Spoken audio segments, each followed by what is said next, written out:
stay safe on our roads. Drive safely. Thank you for joining us. We'd like to create a program that allows us to interact with our mouse.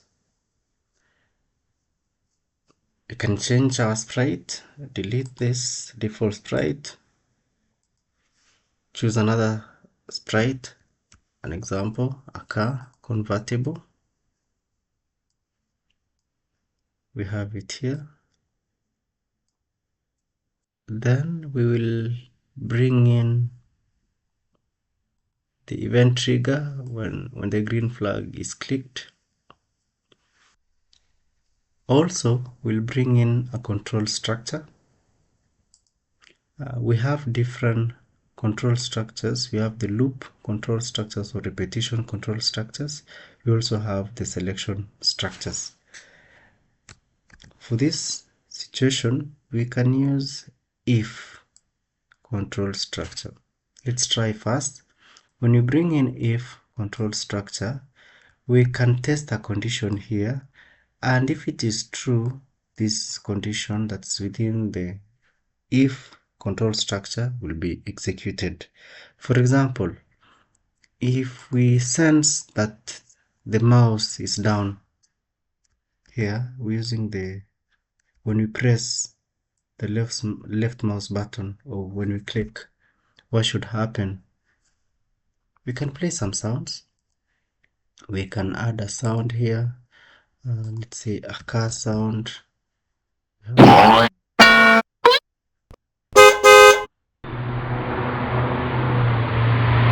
Okay, we can choose car passing sound. So when we come to sounds here, we can start the sound. Every time we press the left mouse button or when you click, you should be able to do that. To sustain this, we'll need a forever block. So we'll bring it here and have it inside forever block, then join them together. So since we've started the program, the moment we press the left mouse button, we should be able to hear the car passing sound. So we start, then yes, so it's working. We can be able to see we're testing one condition if the mouse is down. We can separate again. So to add more control, then we can introduce the if-else control structure, because now this one will give us more options. We'll test a condition. If the condition is true, then we'll execute what's within the condition. If it is not, then we will reinitialize and go to a specific random position. Okay, so what we'll do the same test. We'll bring this when mouse is down. What should happen? We'll start the same sound. Okay, so we can return this block here. We'll start the same sound. However, we also need to see our convertible changing position. So we can use glide. Initially, we use steps. Steps are used mostly when you have human walking, animal walking. For our car, we'd like to have the glide motion. The glide. But you don't want to glide to a random position. We may wish to glide to where our mouse is.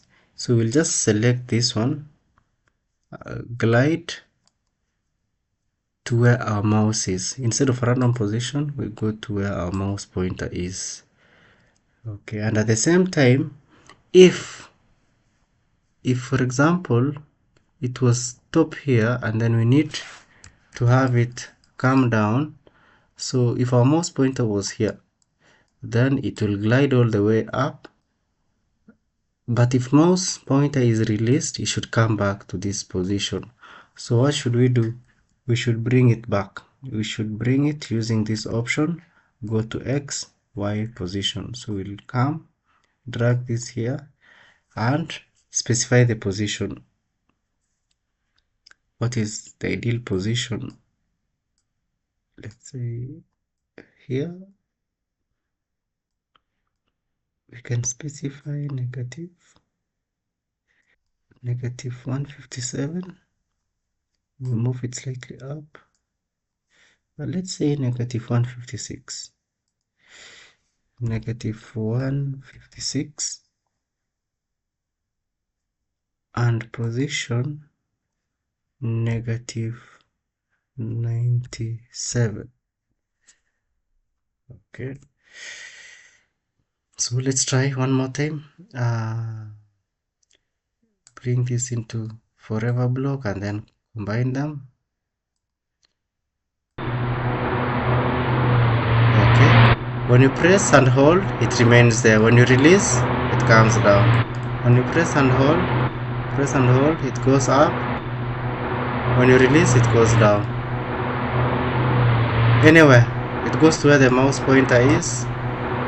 When you release, it goes down. Okay, but the delay is too long, so we'll reduce this to, let's say, 0.2 so that it responds immediately. 0.2. Okay, then we start again. Yeah, response time is faster, so it allows you to respond instantly to avoid any collision. Okay, it's working. So the next thing is we can introduce the stage, the backdrop. Assuming we are somewhere on the boardwalk, we can identify another one that has a consistent background. Okay, the blue sky. We can consider this. Then if it is too high here, it appears, assuming the brown lower section is the road, so we'll have to move our sprite down. Okay, somewhere here. Which position is this? Negative 168.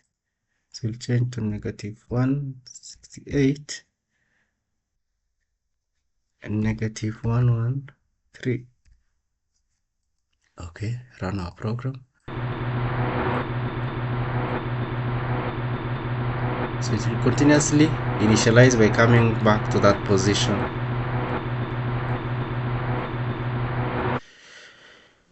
So far, we've been able to use if else control structure, and we're able to sense if the mouse button has been pressed, and then based on those activities it's able to glide to a specific position, and in our case here it's able to glide to where our mouse is.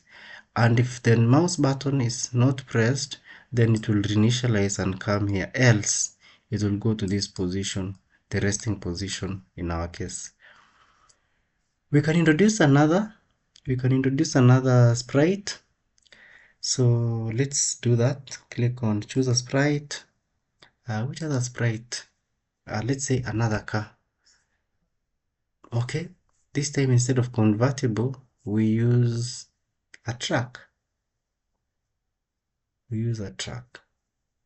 Okay, you can click on the truck. It's here. Our truck is too large, so we can reduce it by 40, let's say to 60. Press enter. Not bad. The other one we will notice is the truck is facing the right hand direction. To make sure that the truck is approaching from this side, we'll have to flip it. So we'll go to our costumes. Our truck is here, then we need, since our truck is here, we can flip it horizontally. So click. It's good now. It will be coming from the opposite direction while the convertible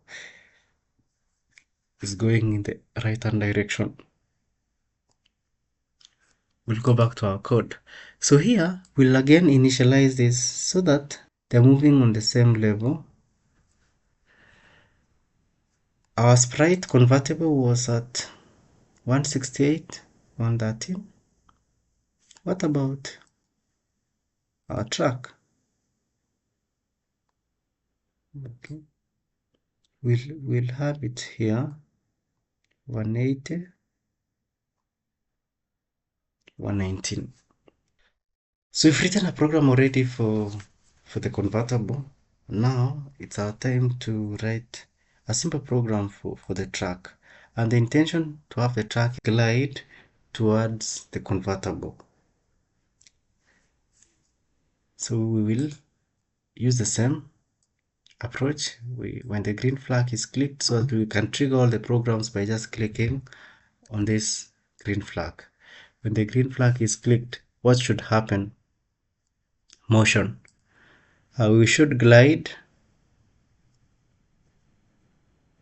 not to a random position, to a specific position. We can glide to the position of our, we should approach the convertible. So what was the position? Negative 168, 113. So negative 168 to negative 113. So the track should be able to approach our convertible. We should glide in that direction. And what is the initial point, the starting point? We should go to where our track is. 196, 119. Yeah, it's selected by default. So every time we trigger the program, the track should be doing this. Okay, so we can use forever block. Every time the track should be doing this, should glide towards the convertible. When it arrives, it goes back to the initial point. We can try. Wow, it's working. Okay, so it glides from the right hand side to the left hand side, approaching the convertible. But it's appearing like it's too fast. Can we reduce this a little? Maybe take 2 seconds instead of a second. Okay, so you're able to see it's approaching slowly the convertible. Now, when you combine this, you're able to avoid the collision. So we'll stop. And since both have when green flag is clicked, this one also has when green flag is clicked. So we can just trigger the two programs by clicking on this. Go. So every time by clicking on my left mouse button, I'm able to avoid the collision.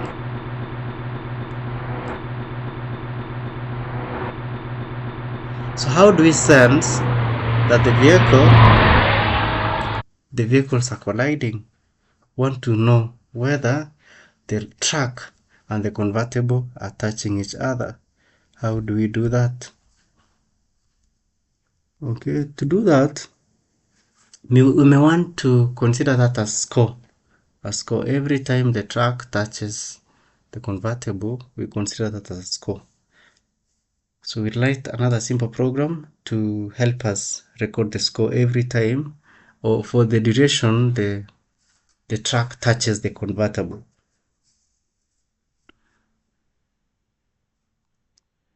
We'll go to events, choose the option when the green flag is clicked, and we'll need to create a score, a variable. How do we call this variable? We can just call it a score. Let's make a variable, call it a score. You apply this for all the sprites, and you can be able to see our variable is 0. When we initialize, we need to set our variable. We need to reinitialize so that it's not picking a random variable. We want to start at 0. So we'll choose our score to start at 0. Then this time now, we'll also use a condition. If this one touches the convertible, so we'll go to control block. If then. So if a certain condition is met, what happens? Control, we go to control, check the options we have. Let's say sensing. sensing. We look at the options down here. Yes, we have this option, touching. Okay, so whenever, if when touching the mouse pointer, when touching the edge, when touching the track. So since you're programming the convertible here, when it touches the track, what should happen? We go to our variables. We should be able to change our variable by adding a point every time it touches. It doesn't matter for how long, it will just keep increasing the value. So the longer it touches, the more the points.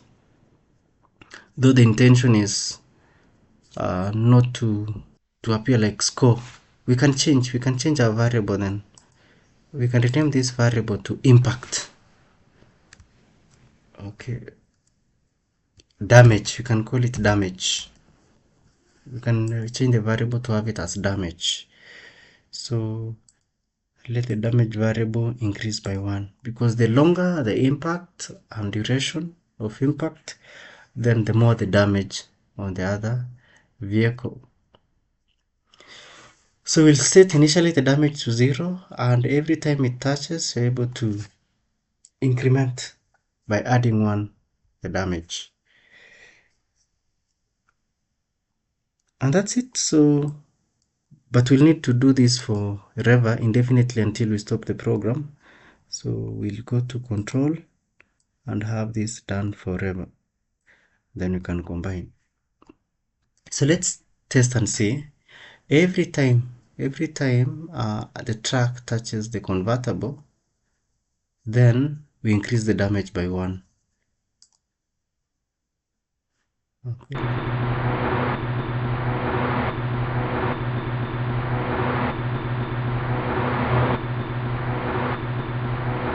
Our damage score is not changing.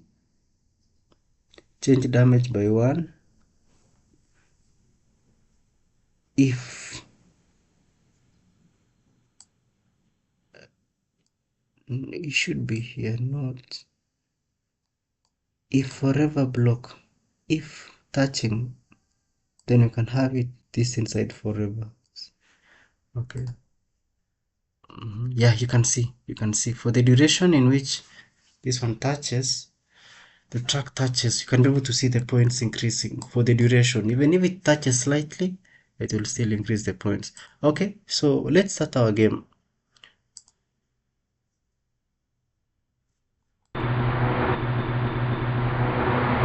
Okay, let's initialize. So the damage is at 0. You press and hold, the vehicle remains up. When you release, so we have to wait until the track passes.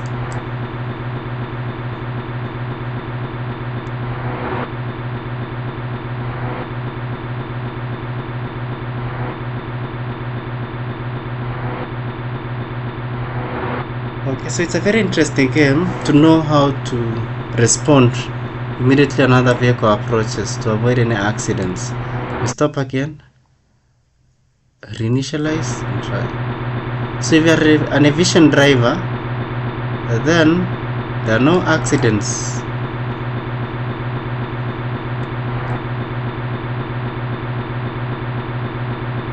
However, slight mistakes can cause accidents. So you give way. As a good driver, you have to give way to the other trucks until they pass. Oh no.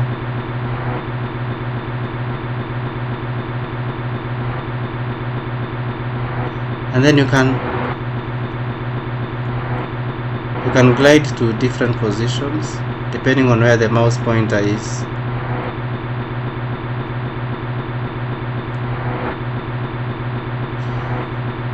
Alternatively, if you don't wish to use the mouse, you can use the arrow keys. You can also have an animated background. So innovate and Be creative. Thank you so much.